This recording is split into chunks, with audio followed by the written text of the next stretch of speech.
Gibson as well. We'd love to see you back as an actor, but we'd like to know a little bit about your plans for a film about the Vikings.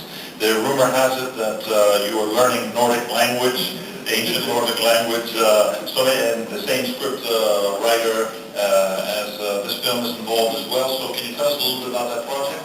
Well, Grant was all names and Grant involved it too. And, we sat down with the writer. We were just talking about stories and about, the epic sagas from Iceland and all those Nordic myths, so that, we can make a story that's cool and compelling. I don't know, I've never seen a good Viking movie. I haven't. But I'd like to make one. Are you learning Nordic? Am I learning it? Yeah, I give it out. I used to study it when I was like a teenager. Believe it or not, I used to read and try and understand Old Norse when I was a teenager, and because it was the precursor to English, so that there was. I found it interesting. Buenos días, yo quería... Martin and I went to meet with Mel with the Rail script, and we all kind of thought it needed the same amount of work, and then through my relationship with Bill Monahan, who wrote The Departed, he came on board and really turned this into the film that we wanted, and we went back to Mel and he read the material, and so it really wasn't about me, it was about the material and what was written on the page, and we just kind of sat around and decided to do it, which was like a dream for Martin and myself, to get him back in front of the camera, just really proud to be a part of it. Okay, thank you. The next other half of the question is for Mel Gibson. This film is based on a BBC miniseries. What is it that you wanted to bring of your own to this film version of that series? I think, I was a fan of the series when it came out in the 80s. It's one of those few things that I'd actually turn on the television and watch, because television can be boring, but this wasn't a very good television drama. And I remember it well. I remember being affected by it. And I was very pleased with the adaptation by Andrew Butell and Bill Monahan. Brought it to another place. What did I want to bring to it? I don't know. Smack of reality, a touch of believability. I wanted everyone, when you go to work, you want to be involved in the story that's cinematically compelling. I mean, basic ones. And with every job you undertake, there's three things you want to do, but one is valid. The first being entertainment.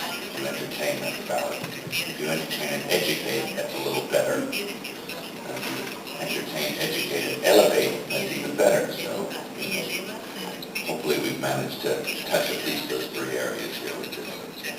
Well, we are storytellers, and we just like to tell a yarn well and execute it well, and that was my only one. Well, to begin with, it makes you more empathetic with a director, any director, because you've kind of been in that capacity yourself, and then you kind of understand what the boundaries are between, because we're all, it's a collaborative effort. Graham as a producer, myself as like a component, I guess an actor. The director, apparently, he's got to deal with a bunch of stuff. He's got to wear a lot of hats. And I realized when I was directing, if somebody had a great idea, and they were in another capacity, I would steal that idea. I had no qualms about it, and I think a good director knows how to do that. How to thieve and not get caught at it. But no, how to blatantly steal them, and understand that you don't do the things alone, and that's the team effort. Being able to stand back and watch Martin, I had to sort of jump in, hopefully inoffensively, and sort of make suggestions and stuff. And he's a good director because he could see something, he goes, oh, that's a good idea. And it's collaborative, so it's friendly, it's not like a fight. But, of course, one has to respect the vision and kowtow, if you like, to the kind of dominant want of the man who is, whose vision it is, and that's the director, so you have to be respectful. I think that's the answer to the question. process it happens. Yeah. It's always a collaboration when you show.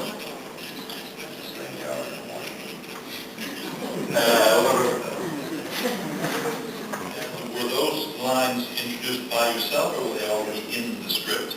And also about dubbing, what's your take on the fact that films, for example, in Spain, the vast majority of the films, or the vast majority of the spectators go to films that are dubbed in Spanish? Okay. Firstly, I had no part in any of the Latin in the script. Bill Monahan with his screenplay. So, fortunately, I had studied a little bit, so I didn't know what they were saying. That's the extent of it. I think,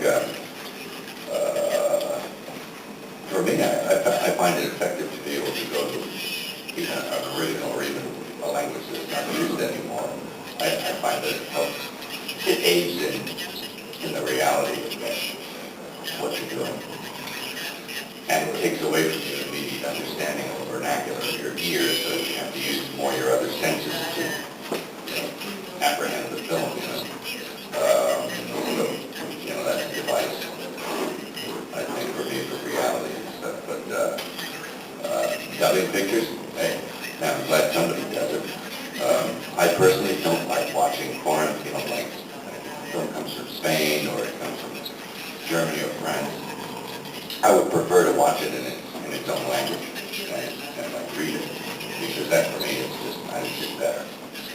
And but it's okay. I don't mind being dubbed. I mean, some of the territories here, like in Spain and France and Germany, they do an excellent job.